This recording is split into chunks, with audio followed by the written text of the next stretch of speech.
Hey Revolutionaries, I'm excited to bring you this week's episode with Robin Landa, where we're talking strategic creativity. That's right, strategic creativity. That's the title of one of her latest books that was released in June this year. And also she's got a new release that's coming out, The New Art of Ideas, this fall in November. And we talk about a couple other books that she's written. She is a professor in the Michael Graves College of Architecture and Design at Kean University in New Jersey. So she is an expert in the architecture and design world and in the world of creativity and brainstorming. So we go over the history of brainstorming, which is pretty fascinating that I didn't know. So there was a time before the term was coined, brainstorming, and we talk about that. It's interesting to me just on many levels of just being creative as a musician, but being creative in engineering and advanced development and creating new products and those kinds of things. So it came out of the advertising world, which I had no idea about. So it's pretty interesting. And also, for the first time, we play a little game at the end of the episode. You have to listen all the way to the end. We play the Reinvention Game. Well, that's what I'm calling it. I'm not sure what to call it. But I asked her about her 3 reinventions, something with respect to technology, something with respect to entrepreneurship or side hustle, and something with respect to your personal reinventions. So we uncovered some interesting things, especially a little nugget about ballroom dancing. Yeah, who knew, Robin? Anyways, we had a lot of fun recording this episode. She is such a sweet lady and just really giving, and all the proceeds from her books go to the university for scholarships. She explains that more specifically towards the end of the episode as well. So listen for that. And if you're interested in supporting Kean University, you might want to buy one of her books. Anyways, before we get there, real quick, I just wanted to remind you once again that I have these new links out there for Linktree and for Ko-Fi. So Linktree, it's JimJim99 is the moniker that you can find me under. And of course, within the Linktree, you'll find links to the podcast website. You'll find links to the latest episode of Robin's here. And you'll also find a link for Ko-Fi, so ko-fi.com/JimJim99.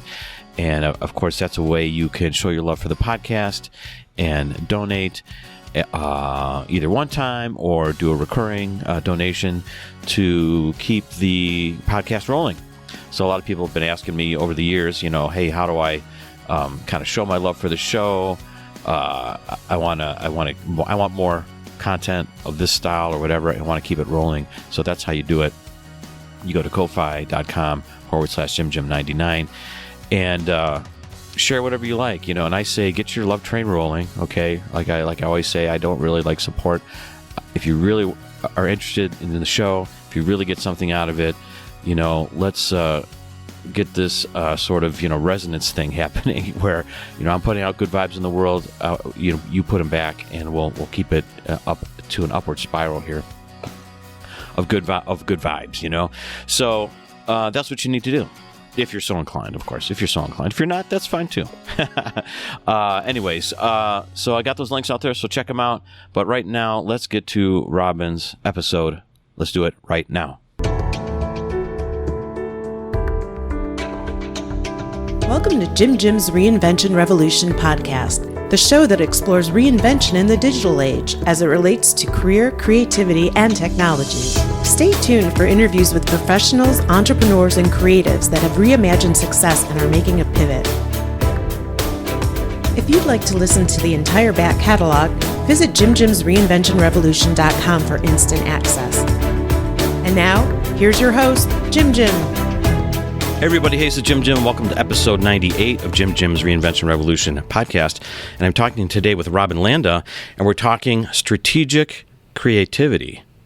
That's right, strategic creativity, not the regular kind of creativity. Well, we're going to find out what that exactly means right now because, Robin, welcome to the Reinvention Revolution. Thank you so much, Jim. I'm a fan of yours, and I'm honored to be here. Thank you. So you want to know all about strategic creativity? Well, that's just one of the things I want to know, but that's the one that's most interesting, I think, because that is the title of your new book that's coming out, right? Yes. Is it out yet? Can you tell me what's the status of it? Yes, that book came out in June, published by Routledge. Yes, and I'm very excited about it. Okay. And so what, when I was kind of researching you and came across you, I found this sort of fascinating that you are a professor of creativity in some ways, of innovation, certainly in the advertising and sort of business niche for sure.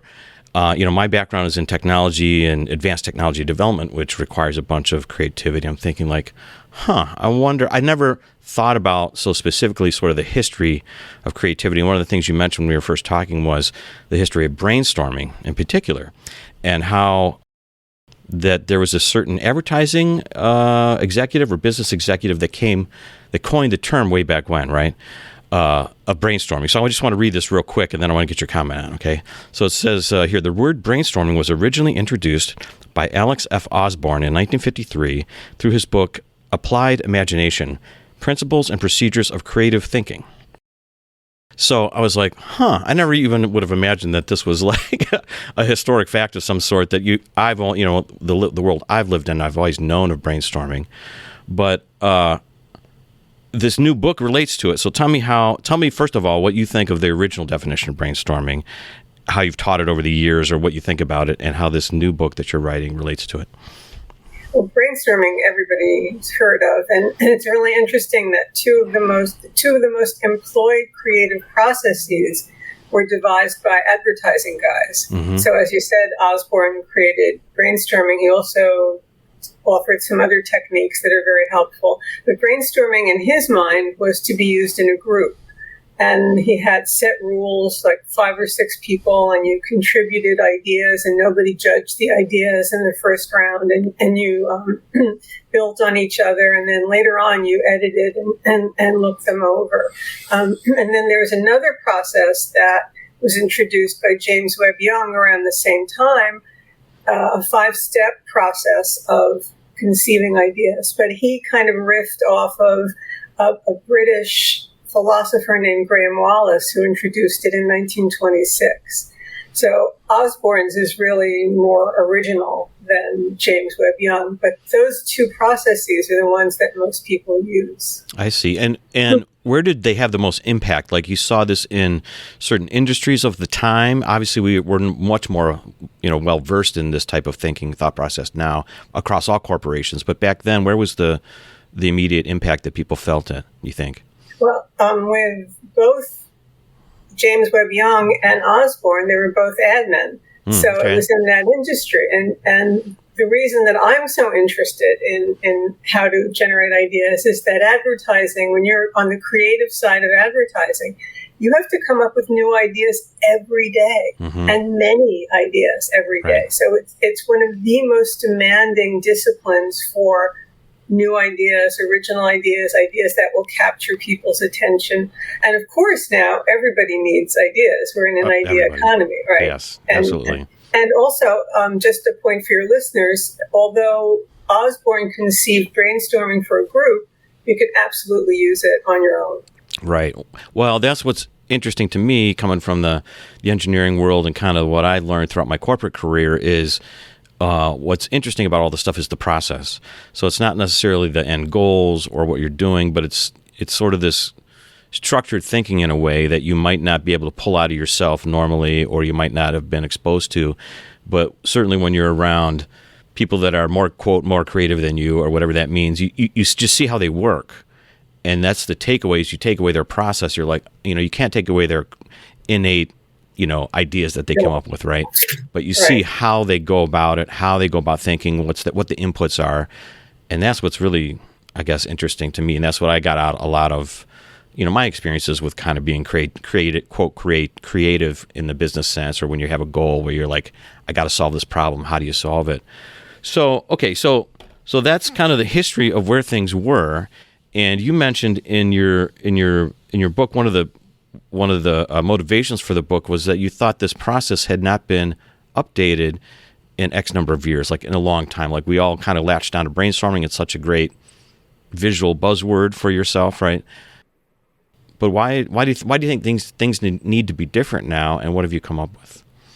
Well, because I teach, and I've taught literally thousands of students who need to do this professionally, and my students are very successful at it. I found that the 5-step process and brainstorming, although brainstorming less so, is kind of a black box. In the 5-step process, you're supposed to prepare, you do your research, and then you think about it. And you're supposed to, while you're thinking about it in this incubation stage, you're supposed to have the aha moment. But it doesn't explain how you get the aha moment or how you put everything together. Right. So I really felt like there needed to be a step system for explaining how you create an idea. Not just that you prepare and do your research and then some way, like when you're showering or driving, it'll pop in. Mm-hmm. Okay. That wasn't working for a lot of people. And, as you said, like if you're innately creative, you have these habits that foster the aha moments. But a lot of people don't have that. So Right. I created a system. And the system is based on not only my advertising background, but on my academic background, because when you're an academic and you're doing research, you do what's called a literature search. Mm-hmm. So if I want to write about a topic, or let's say you, Jim, want to write about engineering, you would go look and see what's already been written, so you know not to do that. And then you look for what's missing. And so my advertising background, my academic background, and working with all these students over the years and consulting with marketing executives and companies, I came up with a very actionable system.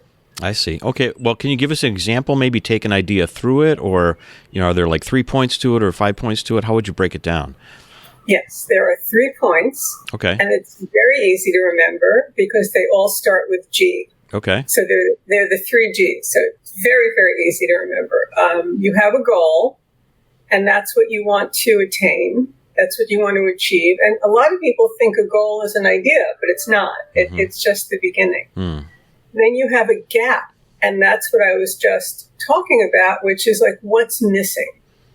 And the thing that can be missing could be a system, a product, a service. It could be the fact that there are people who are not being served. So, for example, if you think about gaming, there is very little for senior citizens when that could be a really fantastic market and great benefits for senior citizens. So there's a gap, and the gap could be what's not yet been thought of, what questions haven't been answered.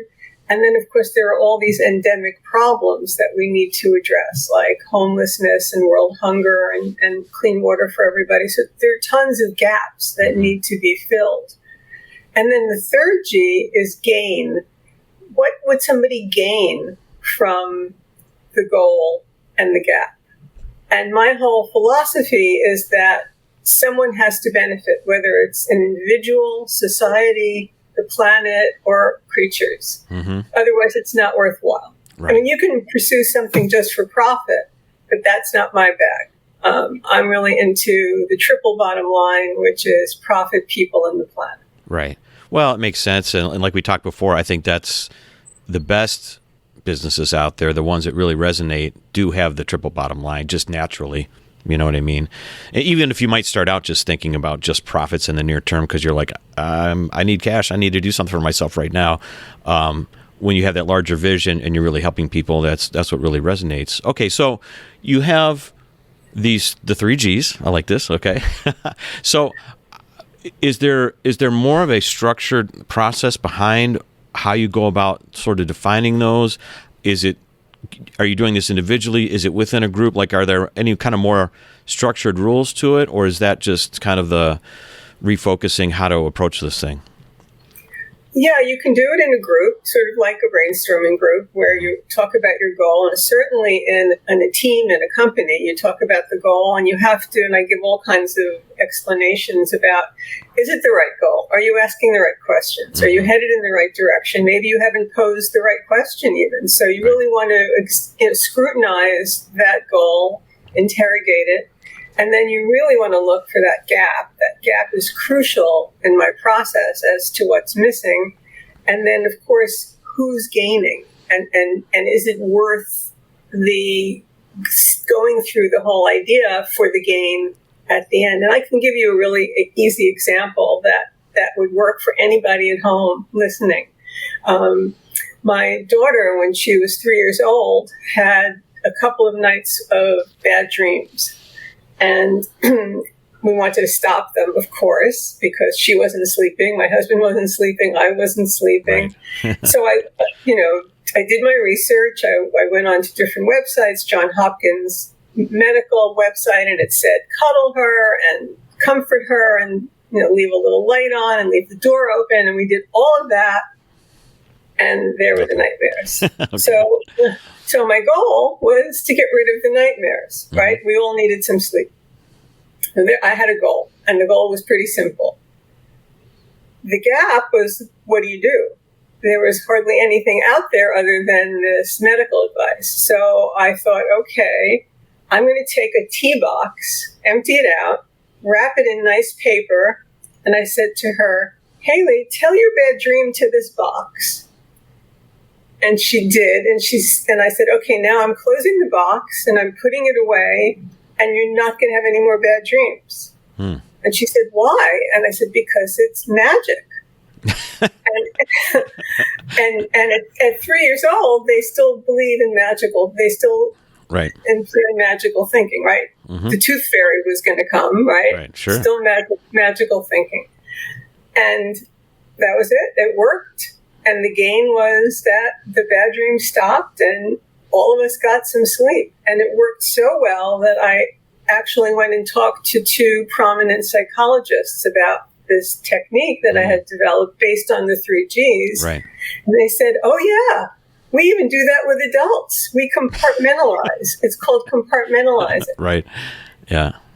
And one of them uses it in her. I actually then created a children's book based on it so that other people could get rid of the bad dreams. So there was a definite gap. Now there are other things. There's some spray for monsters under the bed, and there's a book about stuff. Oh, interesting. Okay. Way back when my daughter was 3, there wasn't anything. Right. So you were that was the genesis of your creativity, perhaps. Right. You had to figure it out. Right.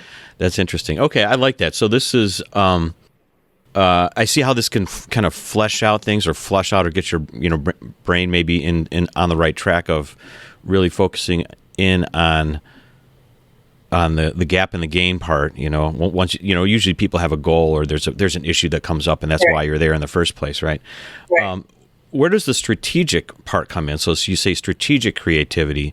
So is there any specific sort of slant to that in terms of the way you're thinking or have developed this?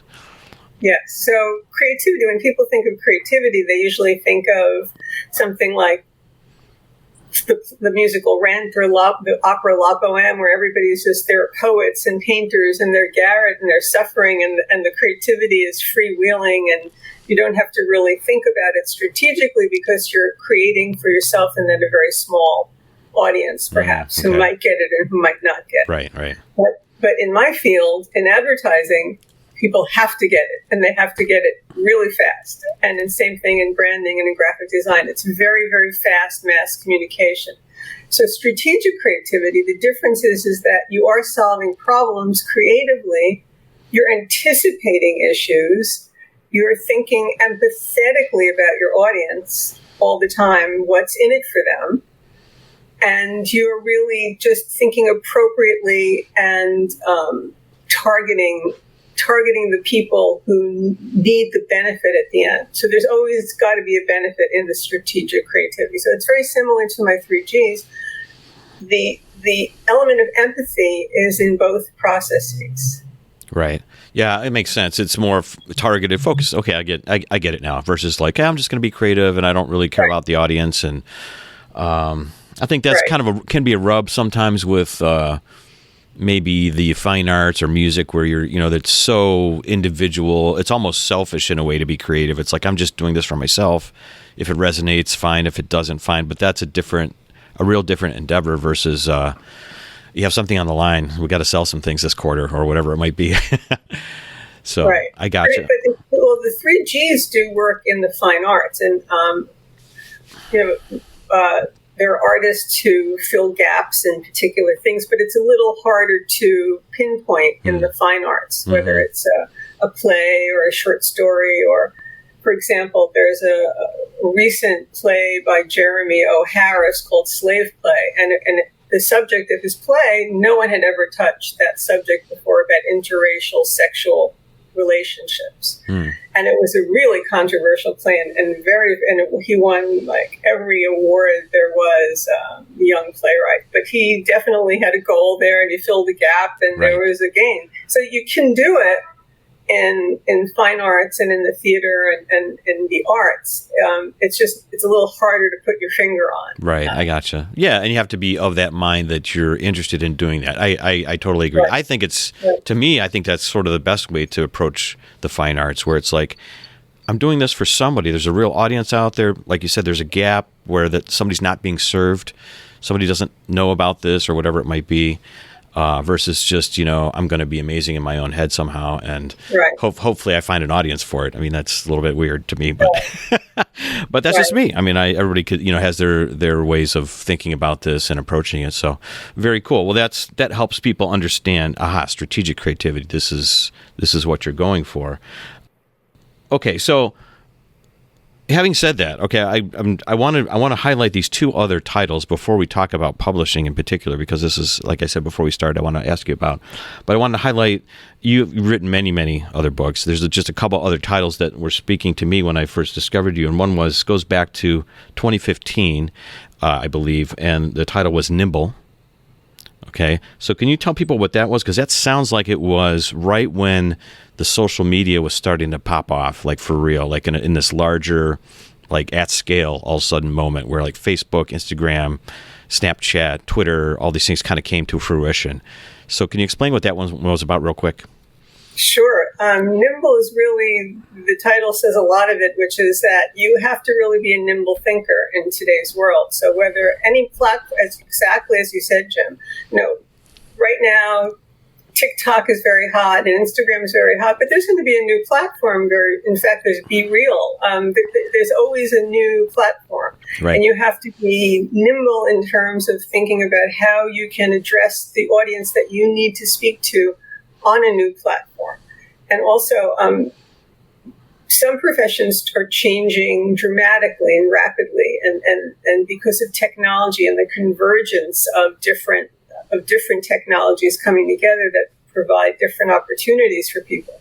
So nimble thinking is crucial. In fact, I read a survey that said that most employers, when they list characteristics of people they want to hire, a nimble thinker is number one. That's interesting. Because things change so rapidly that you can't be stuck in your headset, in your mindset. You have to be able to pivot with any change. Otherwise, you just become a dinosaur. Right. I get it. And I think that's, I just looked at the timing of it. I'm thinking like that was very interesting. That was really in the moment when that got released, and obviously still relevant today. Maybe the references are a little bit old by now, but definitely check that one out if you're out there, trying to, again, keep your mind open or expand it. Maybe for the first time, if you're listening, if you're trying to reinvent something in your life or your business, check that one out. Also, I found one even earlier that was called Build Your Own Brand. So again, just for people that are listening, there's probably a lot of people that are thinking about starting a side hustle, entrepreneurship out there.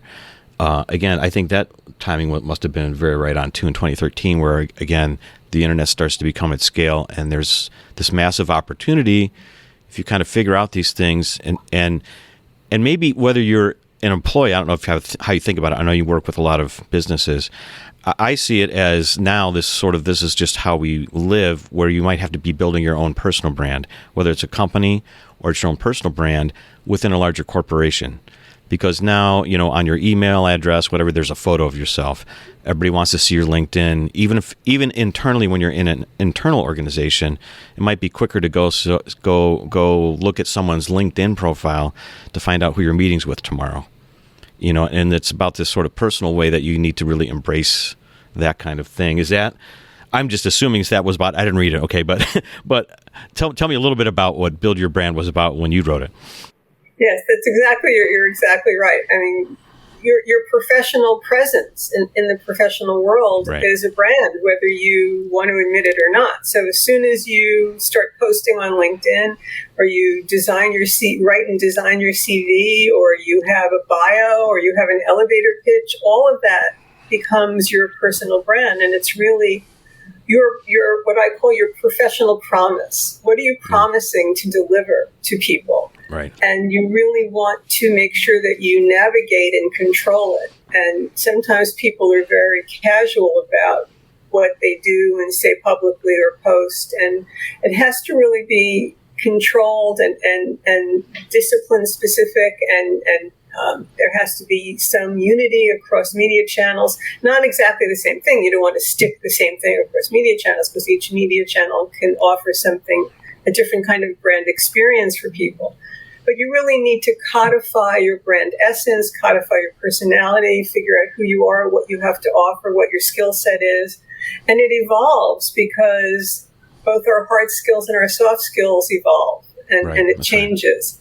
And people often don't realize, as you said, that whatever you post on Twitter, whatever you tweet, if I Googled your name and you were on Twitter, it's going to come up. Mm-hmm. So if you're complaining to Sprint, it's going to come up, right? Right. So you have to be very careful about your public persona, because all of us essentially, I don't like to think of it in the corporate sense as a brand, but it is a professional presence, if you want to look at it that way. Right. Yeah, I get it. And I think the operative word, like you said, is promise.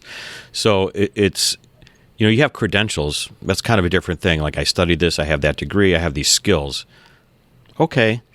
But the promise is really your brand of, like, I'm going to help you out in this way.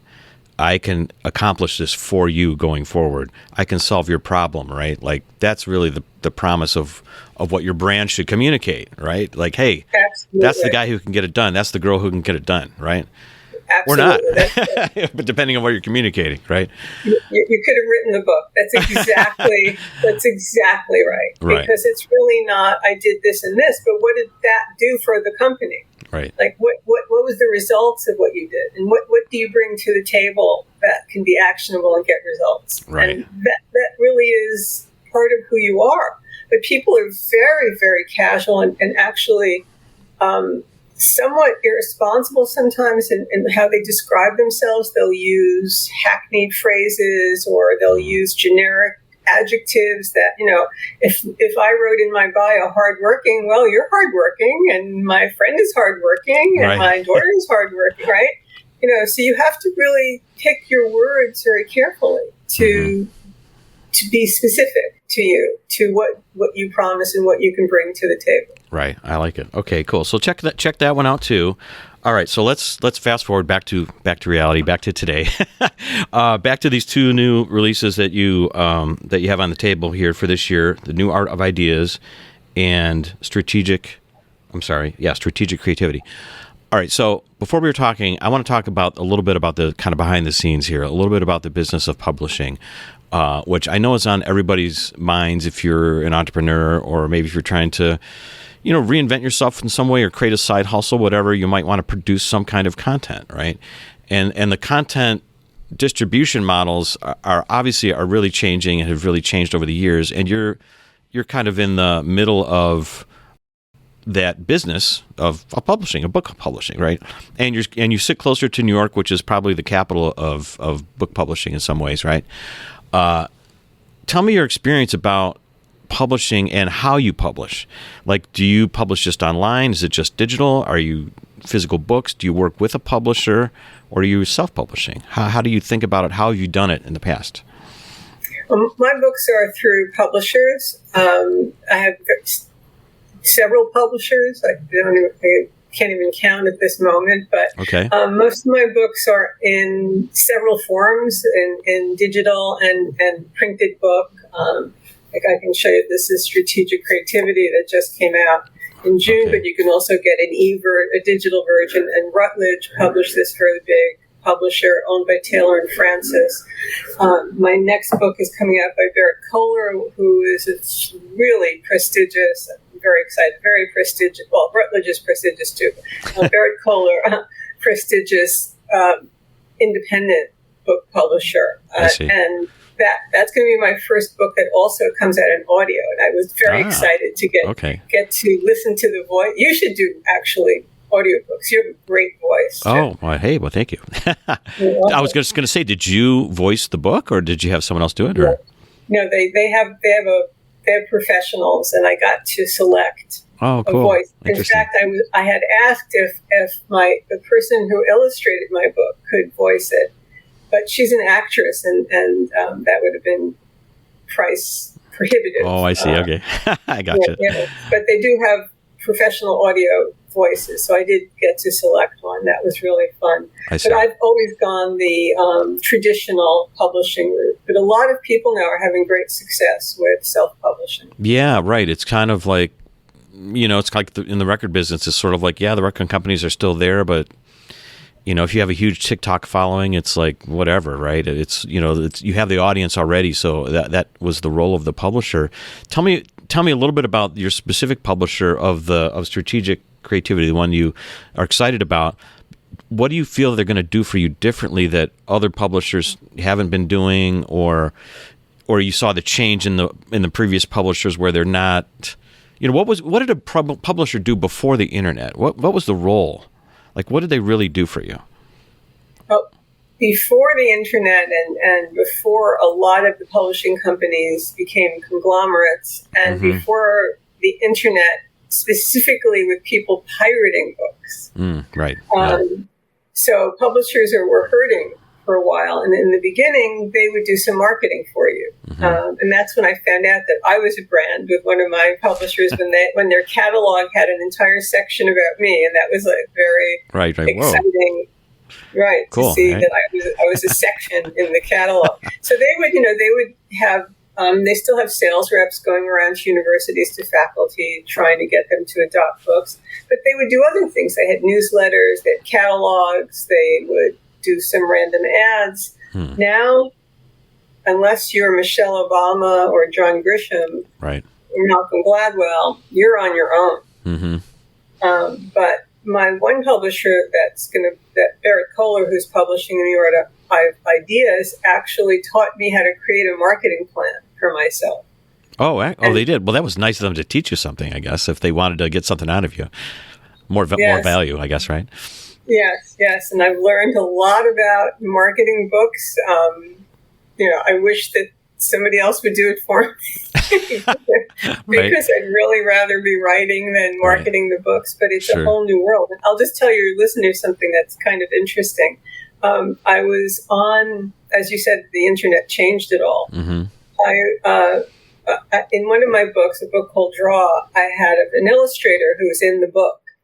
And she was doing a vanity search. She went into Google and put her name in and was looking. And she saw her name come up in a book that I wrote, but it wasn't by me. Oh, someone had pirated it.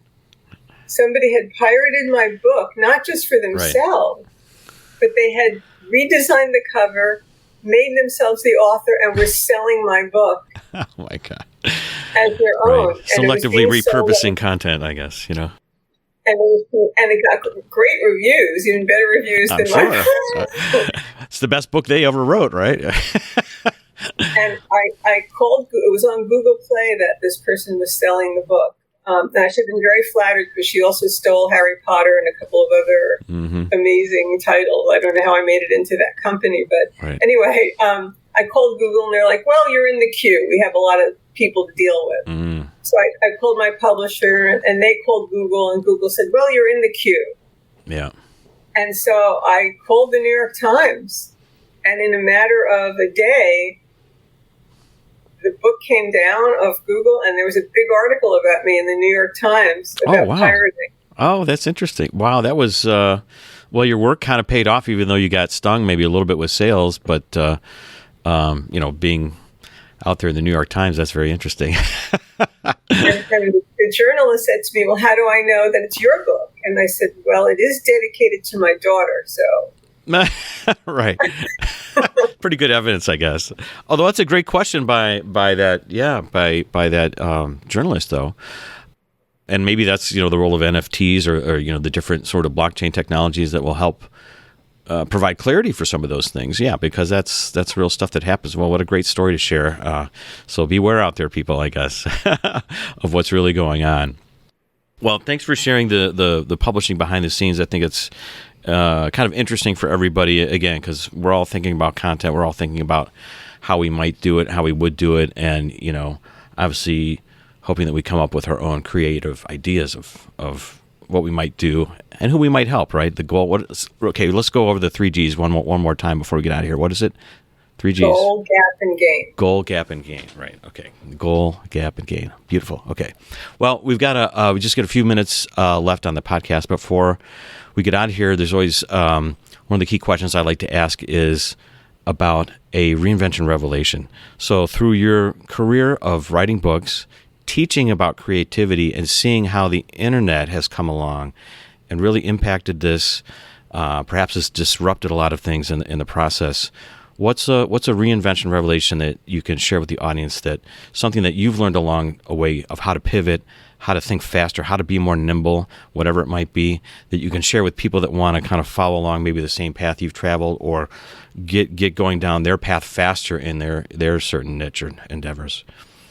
I think the biggest lesson is to always think what people want and what they desire. So what they want is a practical need, right? Mm-hmm. And then the desire is aspirations. So if you can aim with what you're offering at people's aspirations, what they want to be, what's in it for them, I think that's a great way of thinking about product or service or whatever or book or a short story. I mean, whatever you want to create. If you're thinking about the market, right? If you're thinking about at some kind of profit. But it also works in life, right? You always think about what that other person wants and what that other person desires and what their aspirations are. And that's the kind of empathy that I think gets me through teaching, because, I empathize with my students. I never think about the fact that there's frustration or anything like that. It's all about what do they need and how can I give them what they need. I see. Well, I like that, and I love that idea, and I do some entrepreneurship counseling. It's one of the businesses, my consulting business that I do, and I tell people often that whatever your desires are, whatever you're trying to get for yourself, it's on the other side of helping someone else find their desire, get them closer to what they want. So if you focus on them and serving them, you'll in turn serve yourself more quickly. That's great. I love that. Yeah, that's great. That's what it's all about. Well, great. Very wise. Well, hey, thanks for being on the podcast. I really appreciate it. And now here's the time where I want to just throw this new game. I'm just calling it, I guess, the Reinvention Game a little bit. I don't know what I'm going to call it yet, but I just thought about it the other day. I wanted to kind of bring some new elements to the podcast, and so I'm just going to drop it on you and see what happens. So the podcast itself is about 3 different things, right? It's about technology, personal reinvention, and entrepreneurship. And so I thought about maybe starting to ask my guests if they can give me an example of all 3 of those that are happening for them right now in their own life. So the first one would be technology. So what about technology in your own life are you reinventing? And that might be that you're coming up with some innovative ideas. This is in the category of technology. So innovation could be a technology that you're bringing to your business, a new application or something like that. So that would be the first one, would be technology. Second one would be entrepreneurship. Are you starting a new side hustle? Is there something you need to reinvent about your own business, your approach to the market, or whatever it might be? And the third one is personal, of course. That'll be the last one. And that could be something as simple as, I'm trying a new recipe, or I'm just trying to work on my diet and reinvent my diet, or it could be personal, like I'm switching religions or something, or, or there's a health crisis in our family and we have to really reinvent how we interact with each other, whatever it might be. So those are the 3 things. So let's start off with technology. If you think about what's going on with you right now, what about something that relates to technology and innovation is being reinvented for you right now? Well, I have to really think very hard about how I can get my students and the faculty and the corporate people who I consult with to understand TikTok. And to understand Be Real and how to use it to their advantage. And I have to understand TikTok and Instagram too, because I don't know if you know about Book Talk and Bookstagram. Oh, so no, I don't. Tell me about that. There are little worlds in TikTok and in Instagram that are devoted exclusively to book reviews. Okay, yeah, of course, yeah. Yeah, and it's huge. And TikTok is, you think about posting on Instagram, but the amount of people on TikTok, it blows Instagram away. Right. So it really is for me right now understanding how I can use it and how my clients can use it, and most importantly, how my students can use TikTok to their advantage. Interesting. So are your students, are they able to, do you find that they teach you more about TikTok, or do you know more about TikTok because you see it coming, man? You're kind of ahead of them in your strategic way to think about it. Right. Well, I think about it strategically, but I have students who have hundreds of thousands of followers on TikTok. So it's a two-way street. It really is. I mean, okay. I'm very lucky to have. I have a young daughter, and I have my students, and they keep me very, very fresh. But you have to stay fresh anyway if you want to, keep working. For sure, for sure. You can't ignore all these things. Yeah, that's one. It's a give and take. Yeah, that's one of the fun things about business or work. It just it demands that you stay current, So do students get extra credit if they mention your books on their TikToks? They have 100,000 followers, I wish they would. I don't have that kind of luck. I don't know why.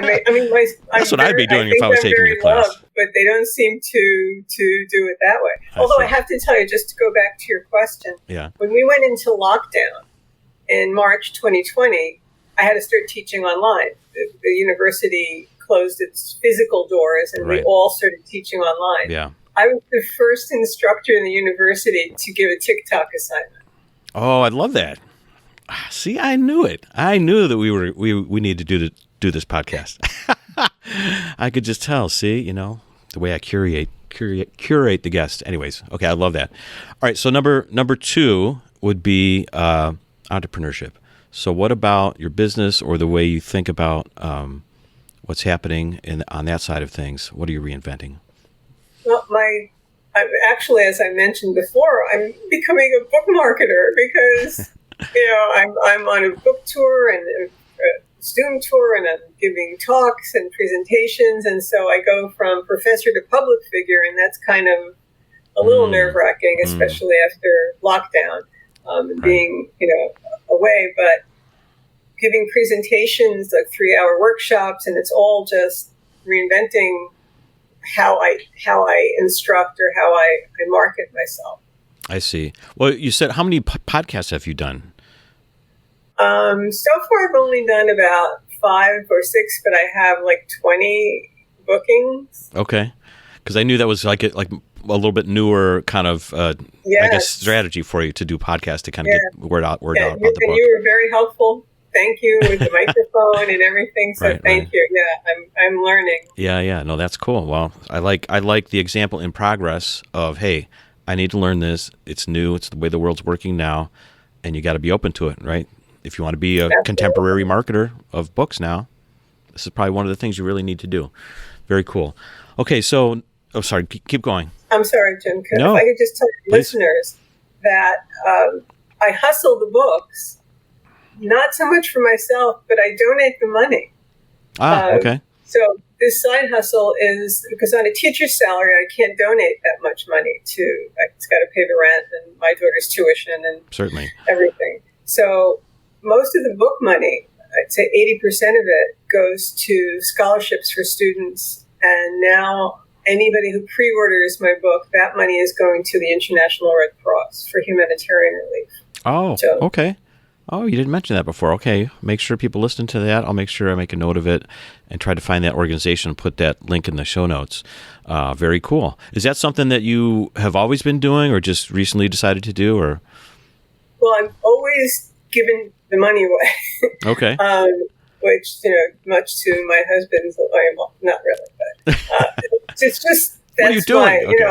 why, I'm no Bill Gates, right? But Right. if I can make some money, I feel like I have to help my students in some way. So I've always given to student scholarships, whether it's in my university or in professional organizations that have student scholarship funds. So I've always done that. And then I've always given a portion to other charities that I believe in, like the Southern Poverty Law Center, who watches hate groups. But now, with what's going on in Ukraine, I just felt like this would be a good time to take pre-order money and give it to the Red Cross for humanitarian relief. Gotcha. That makes sense. Okay, and your university, just tell everyone what that is real quick so they know where you're at and know if they buy your books that you might be helping that university. Yes, it's Kean University in New Jersey. I live in New York, but I teach in New Jersey, and it's a huge public university that we have a great school of design and a school of architecture named for Michael Graves, the famous architect and designer. Before he passed away, he gave us his name. Oh, wow. Very cool. So I spoke to my my architect friend who used to sponsor the podcast, Aya Schlachter, MGS Global Group. I'm going to send you her link later. If I asked her if she knew you, first of all, and if she knew Michael Graves, because she's an architect background, and she went to New Jersey Institute of Technology, I think. Oh, yeah. So she's like, oh, Michael Graves, of course. So she knew the name and whatever. So I'm going to try to connect you two. That would be fun. If you have an interest, but whatever. I'll just Absolutely. that's an aside. Okay, let's get to number 3. A personal reinvention of some sort. So what in your personal life are you reinventing right now? What's going on with you? I'm dancing in my living room because I don't know if I told you that I'm an amateur ballroom champion. No, and what? Wait. Yeah. No, you did not tell me this. What? How did this happen? My father was a dancer. My father taught me to dance, and I've been dancing all my life. But when we went into lockdown, couldn't go to dance classes anymore. And I used to be in a small dance company, and I did compete, and I did shows with my dad. Wow, with your dad? Wow, cool. Now I dance in my living room. I see. Do you do it like interactively, like online with the program or a teacher or something, whatever? Yes, we were very, very lucky. The woman who wrote the foreword to The New Art of Ideas is Lauren Lattaro, and she's a famous Broadway choreographer and now director. She did Mrs. Doubtfire, Waitress, Into the Woods. Oh, wow. And she got us all these great teachers to teach us online. That's really cool. So we have all these people from Broadway teaching us online. And we even have a Rockette. A rock. Awesome. Okay, very cool. Well, that's great. That's like combining everything. It's like combining the technology, combining the thing you're doing personally for yourself, and trying to, keep yourself going, keep your hobbies, bubbling along. That's really cool. Well, Robin, I think it worked out. I think you were nervous of like, oh my God, what's he going to ask me? And but I think it worked out. You were a fast thinker. You're a creative thinker on your feet, as I see, as well as in the academic world and in the business world. So again, thanks for being on. I really appreciate it. I know people are going to love this episode because they're going to love you. So thanks again. Thank you. Thank you. I'm your big fan, Jim. Thank you so much. All right. Thank you for listening to Jim's Reinvention Revolution podcast. If you want to hear more, join our mailing list at jimjimsreinventionrevolution.com. See you next time. And remember, the revolution has just begun. So dig in, embrace the process of reinvention, and start realizing the success you've always dreamed of. Hey, revolutionaries, if you enjoyed today's episode and today's guest, let them know by commenting on their Facebook page, finding their Twitter handle or Instagram feed, and letting them know you heard them on Jim's Reinvention Revolution podcast, and tell them what you got out of the episode, what you really liked, or how they inspired you. I know they would get a kick out of it and will help others find the same value that you found.